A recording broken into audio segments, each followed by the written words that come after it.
የተከበረ ህዝብ ይቅርታ ለመጠየቅ ወስኛለሁ እና የኢትዮጵያ ህዝብ በእውነት ይቅርታ ሰባዊነት ተሰምቶት እንደ ሰው ይቅርታ ይጠይቃታል ብዬ ተስፋ አድርጌ ነበር። ለምን እርግጠኛ መሆን አይቻልም። ማታ በይቅርታ ፕሮግራም ጠብቁኝ ሲል ይቅርታ ፕሮግራም አለው ወይ የልጅቱ ጉዳይ ደግሞ አሳሳቢ ደረጃ ላይ ስለደረሰ ምን ለማለት ፈልጎ ነው ምናም ብዬ ተጠራጥሬ ነበር። መጥቶ የኢትዮጵያን ህዝብ ይቅርታ ጠይቃለሁ እንዲህ ያደረኩኝ ሰው ማበሳጨቴ ሰው ማናደዴን እቀጥልበታለሁ አለ። ግን እኔ በጣም የሚገርመኝ ነገር ለሃይማኖተኞች ጭካኔ አሁን እኔ የምሰድብለት እኔ የምቆጣለት እኔ የማስፈራራለት እንደው ፈጣሪ ያለ ብላችሁ ታምናላችሁ? መመካከር እንችላለን እያንዳንዳችን ችግር የለውም። በመናምነው እምነት በመናምነው ሐሳብ መነጋገር መወያየት ይሄ ነገር ጥሩ አይደለም ብለን በአካል ልንወያይ እንችላለን። ሰውን ማሳቀቅ ግን እንዴት ተብሎ ነው የእግዚአብሔር ተደርጎ ሊቆጠር የሚችለው? እንዴት ነው ይሄንን የአላህ ነገር ተደርጎ ሊቆጠር የሚችለው?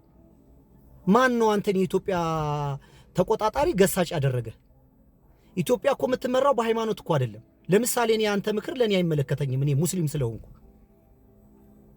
ሙስሊምም ሆኖ ልክ እንዳንተ አይነት ባህሪ ያለው ሰው እንዲመክረኝ አልፈልግም። ኢትዮጵያኖች የምንተዳደረው በኢትዮጵያ ህገ መንግስት መሰረት ነው።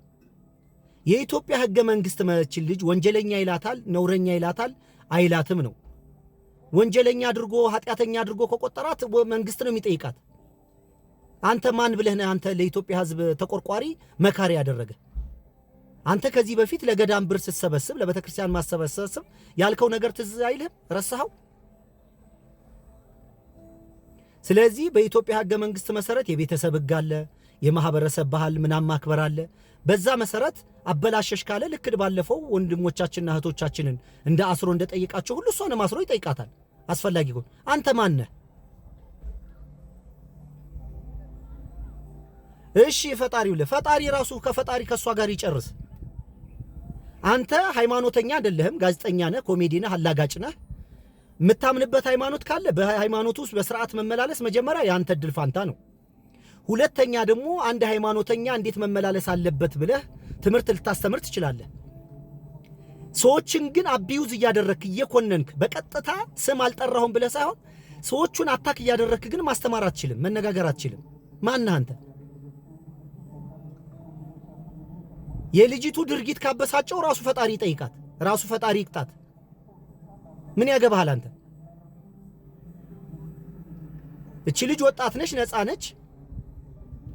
እዛው ቁጭ ብለው የቤተክርስቲያንን ባህልና ስርዓት የማያከብሩ ሰዎችን ለምን አትናገርም? ለዛም ለመናገር ደግሞ አንተ መብትና አቅም የለህም። አንተ የቤተክርስቲያን ሰው አይደለህም፣ አገልጋይ አይደለህም።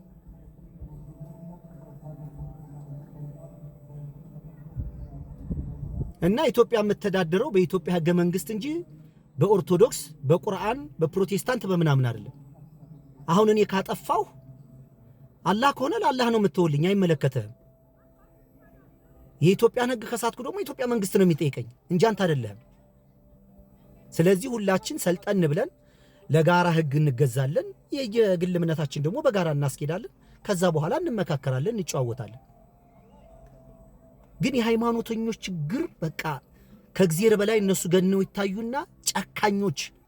አሁን ይሄ ፐርፌክት ሰው ብትሆን ምንም እንከን የሌለበት ሰው ብትሆን በእህቶቻችን ላይ የሰነዘርከው ስንዛሬ አስቸጋሪ። ቤተክርስቲያኗ ለምን አትኮነን? እሷ እኮ ነች ጠርታ ለምን አኮን ታስተዋውቅላት ያደረገቻት። ሁለተኛ ቪዲዮ የቆየ ነው። ግን በመጨረሻ ላይ ለእህቶች አንድ ነገር የምመክር አሁን አንቺ በቃ በራስ መተማመን ካለሽ በእንደዚህ አይነት ሰው እንዴት ትደነግጫለሽ? በሱ ላይ መዛት በራስሽ ላይም ለምን ፍርድ ትፈርጃለሽ? እንዴ ኢግኖር አታረጊውም? የሆነ እግረ መንገድሽን የገባ እንቅፋት አድርገሽ ቆጥረሽ ዞር በልብለሽ በቃ የምትቀጥዩን ህይወት እኮ መቀጠል እኮ ነው። ማልቀስም አይጠበቅብሽም፣ አንገትም መድፋትም አይጠበቅብሽም። ከዚህ በፊት ሰሰሪያቸው የነበሩት ስራዎች ጥሩ ናቸው መጥፎ ናቸው እሱን እኔ አይመለከተኝም። በዛ ስራ ግን እንድትኮነኚ እንድትሰደቢ እንድትሰቃይ ግን አልፈልግም። አምነሽበት ከሆነ የምትሰሪው በዛው በርተትሽ መቀጠል ነው። ግን እያንዳንዱ ኢትዮጵያዊ በቃ በሚሰራው ስራ ደስተኛ አይደለም። በቃ ኑሮ ምናምኑ ጫናው ምናምን ፈልጎ እንደማይፈልገው ነገር የሚገባ ብዙ ሰው አለ። እና ማህበራዊ ሚዲያ ስትጠቀሙ የማህበራዊ ሚዲያ ስለንቦና ሊኖራችሁ ያስፈልጋል። ጠንካራ መሆን አለባችሁ። ይሄው እኔን እኮ ከጠዋት እስከ ማታ በተለያየ መንገድ ሲከታተፉኝ እኮ ነው የምውለው። ለነሱ መልስ አልሰጥም። እኔ ኳስ ጫወታው ስለምን ትገባላችሁ? አሁን ለነዛ ግብአት መሆን አልፈልግም። እኔ ተመላለስኩ ማለት በቃ ያዙኝ ማለት ነው እና አልመልስም ለነሱ። ሐሳብ ግን ለሚሰጥ ለሚመክር ትክክለኛ ጥያቄ ለሚጠይቅ ሰው ግን ዋጋ ከፍላችሁ ጊዜ ሰጣችሁ ማብራሪያ ትሰጣላችሁ። አሁን ይሄ የዩቲዩብን ቪው ለመጨመር እቺን ልጅ መስዋዕት አደረገ፣ በዛ ገባና ሌላ የራሱን ዲስኩር አደረገ። በጣም ነው የምታሳዝነው። በጣም ታሳፍራለህ።